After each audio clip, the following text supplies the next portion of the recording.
our women with respect to their health. Now, there's some other aspects of graphene. Also, when you have an injury, like you see basketball players, and they get hurt and they're told to put some heat on, okay, to make things feel better. What you're doing is, or you have a heating pad on your abdomen, what you're doing is you're opening up blood vessels, okay? Heat causes vasodilatation. This is why the sun, okay, your face is flushed, okay? Heat causes vasodilatation, causes your blood vessels to dilate. Where is oxygen? Oxygen is in the blood. And so if oxygen is in the blood and you're opening up the blood vessels, you are allowing more oxygen to get to tissues. And if more oxygen gets to tissues, guess what? The tissues are healthier. This is why you hear about people going into these hyperbaric chambers and sucking up all this oxygen, okay, to make them feel better, okay? Well, the pad is going to allow that heat, okay, from the graphene. Now, we're not talking about heat that is perceptible. We're talking about heat at a level, an atomic level, okay, to cause the blood vessels to dilate, to allow oxygen to get to the tissues to help them heal faster, which would do what? It's going to cut down the menstrual cramps. It's going to cut down the length of the cycle. Because what did I say in the other session? I said a cycle is nothing more than the lining leaving and the lining repairing. Well, if I have a process that can speed up that healing, well, then my cycle is going to be less. Okay, I'm going to have less bleeding. I'm going to have less cramping. And so graphene is going to be working in that mode to help with the healing of the uterus, okay, and the healing of any excessive bacteria that could be in the vagina from the cycle. Because when that blood comes down through the cycle, the bacteria that's there, even though it's good bacteria, it's still going to grow rapidly, okay? And I'm going to spend a moment, I'm going to kind of take an aside to address tampons, because this is a perfect time to address tampons and why tampons are so unsafe. First of all, they're not natural. They're not natural. The body wasn't made to have something up in there stopping what is naturally supposed to be coming out. When you think about us as part of the animal kingdom, I know this is going to sound kind of crazy, but you know what, the animal, okay, has anything like that going on with them, okay? And when you think about the orifices of the body, when you think about it, every orifice in your body is there for a reason. Every one. It wasn't there accidentally. It was there for a purpose, okay? When you have a bowel movement, nothing's supposed to stop that from coming out. So when you're bleeding, why should there be something to stop it from coming out? It is supposed to come out. The reason people use tampons, okay, wasn't because they really wanted to, is because the pads were so inefficient and they wanted something to help with all the blood that was coming out. And unfortunately, because African American women, okay, by statistics, have a greater incidence of fibroid tumors, we're going to have a greater incidence of vaginal bleeding at the time of our cycle. So you can only imagine a woman who's having a lot of bleeding and is not getting a satisfactory result. With a pad, would feel the necessity, not the desire, but the necessity to put a tampon in the vagina. But we know that that tampon, again, not only the chemicals, the dioxin, but let's take it even another level. But I was talking about the bacteria. Okay, the bacteria is now sitting on that pad. Okay, it's sitting there. Normally, it would come on out. But now it's lodged in, that pad is full of blood. It's like a smorgasbord. Okay, it's like Thanksgiving. Okay, that bacteria is growing and growing and growing. And guess what? Where is it going? It has to go somewhere. It has to go somewhere. And so, two places. It can either continue to go into the tampon, or it can go into the vaginal wall, or it can go both. And when it goes into the vaginal wall, it gets into the bloodstream, and now you have a toxic condition again. Remember what I said. Bacteria produce their own toxins.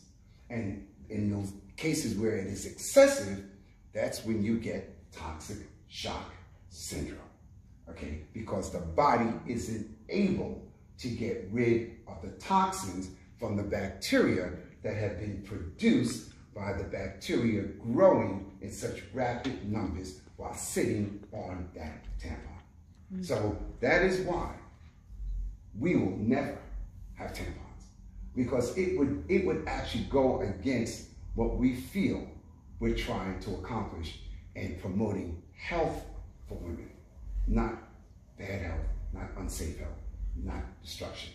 And so a tampon is something that no woman should use. Now, I get questions all the time as a gynecologist from mothers who tell me their daughters dance or their daughter, and I say, and I understand, or they're swimmers, and here's my answer to that. I mean, I have to be practical. If you have to use them, then replace them every time you think about it, okay? Because as that bacteria is pulled out, don't allow that bacteria to grow on them to then go into the vaginal wall. So there are going to be, I mean, not everyone is going to use pads. We know this. People are going to use. So at least from a physician's standpoint, if you have to use them, replace them often. And the reason why that one tampon got the bad name and caused, and was the main culprit for toxic shock syndrome, is because it was too good. The woman could put that tampon, and that tampon soaked up all her blood for the entire day. Okay, and so for her, it was great, but for the bacteria, it was Christmas. Okay, and then for her health, it was deadly. Okay, so as far as tampons, no, we will never have tampons. But graphene is the future, and graphene is something that is going to really benefit, and we will have the only pads in North America, okay, with that technology. I'm a member of a few organizations associated with graphene. As a matter of fact, one of the people who's written the book, the Graphene Handbook, he's out of Israel, and I've been emailing him. And he, who has written a book, Graphene Handbook, isn't aware of all that technology with the sanitary napkin. He has heard about it, but because I was actually, you know, we were sending emails back and forth. I wanted some info, you know, and he said, I can't tell you anything, okay? And I asked him, was he going to be at the American Summit? And he said he couldn't because he just came from another summit. But we are communicating, okay? Because I want him to know about us. I want everyone to know about us because we care about us.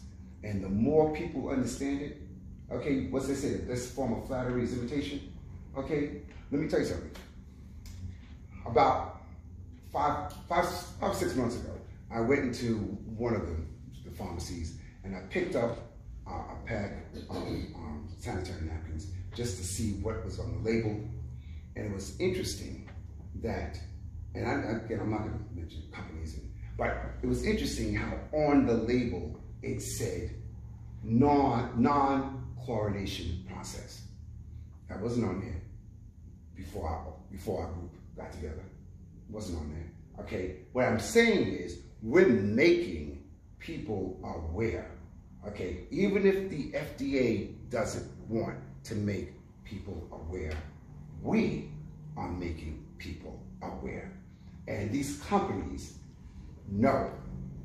And these companies have to understand that the women of yesterday are not the women of today, and definitely will not be the women of tomorrow. Okay, and we see it just in the Congress that we now have, the 116th Congress. Okay, the number of women, the diversity of the women. Women are now, not they weren't before, but now they have the support to further their goals and desires, where they've always had the interest desire, but they had no support. And now that support is there. So I'm so happy that this pad is out and it's going to benefit our women tremendously.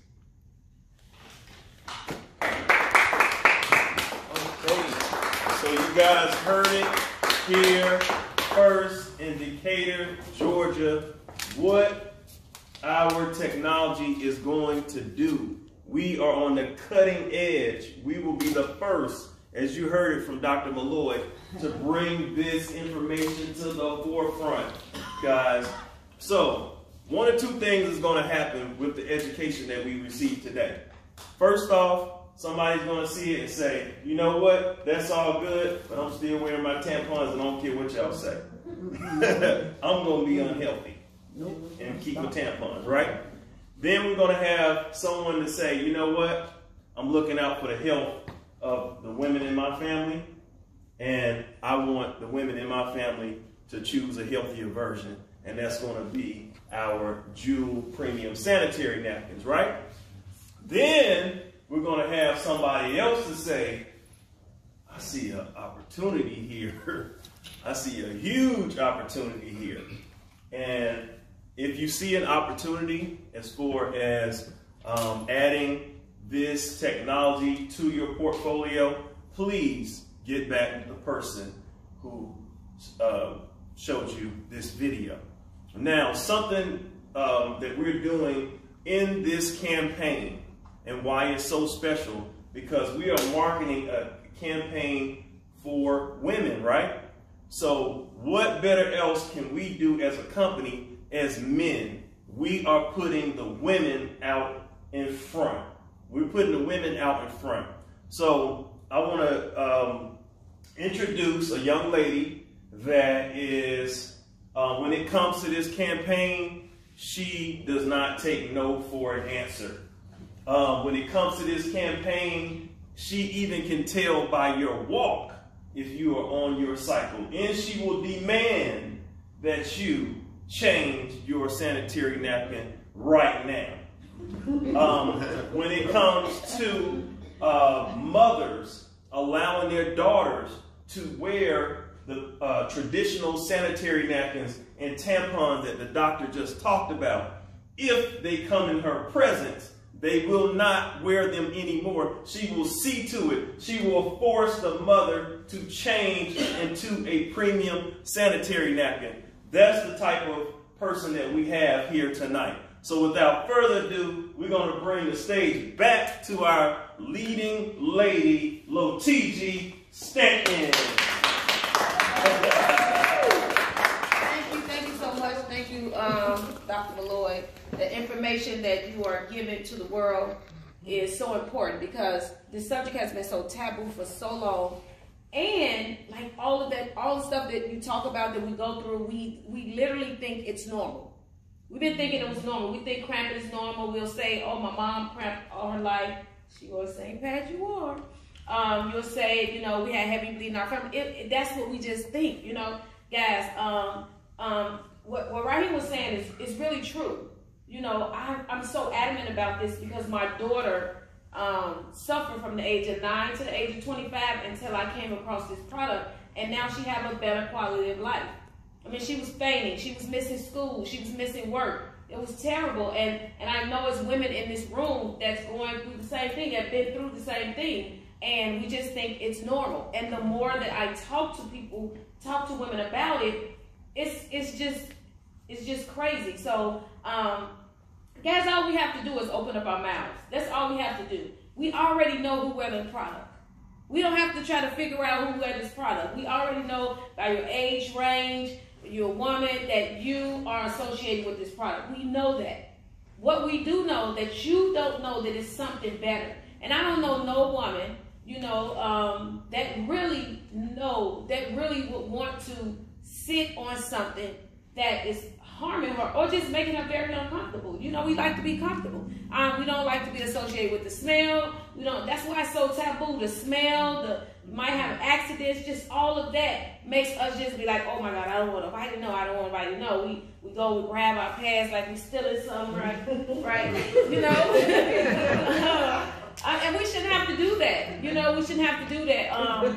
But I'm going to tell you, younger girls that start on these pads, they don't feel that way. They will pick this pad up in your face and walk to the washroom because they don't know, they don't feel the way that we felt about it. You know, and so we have to change that. We really do have to change that. And each and every one of us, I feel like this. You know how they say, once you find out about the word of Jesus, you better tell somebody? That's how I feel about this. I really do. I feel like to know this information and do not share with your friends, your family, or any woman is criminal. I feel like it is really criminal not to share this information. I